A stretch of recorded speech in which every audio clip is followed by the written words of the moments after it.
Sa pangalan ng NPR, magandang gabi po sa lahat. Sa nanunood at gustong manunood.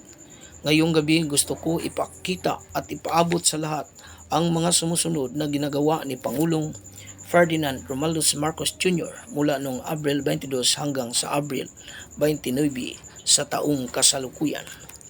Sa tao ay may dalawang kaisipan. Ang una ay taong positibo at ang pangalawa ay taong negatibo.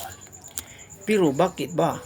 Kahit anong ginagawa ni Pangulong Ferdinand Romualdez Marcos Jr., kahit ito'y binabalita ng husto sa ating Presidential Communication Office kasabay sa mga aktwal na mga larawan at pagkuha ng video sa tama para ito'y malaman ng buong sambayanan, ay may palaging kumukontra o kumakaliwa.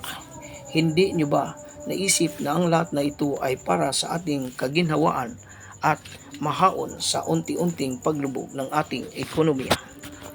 Mula sa paglubog at ngayon unti-unti tayong nakabangon, pero may iilan pa rin naiiwan sa kanilang mga negatibong kaisipan.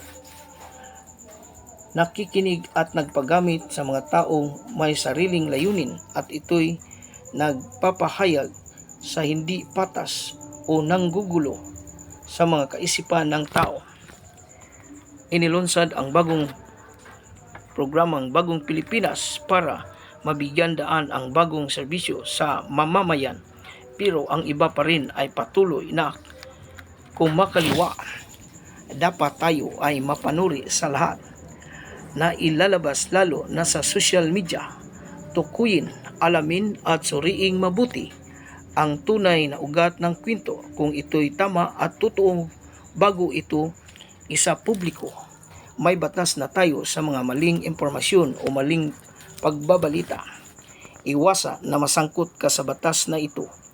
Ang NPR ay palaging nakabuntot, kaya maging mapanuri.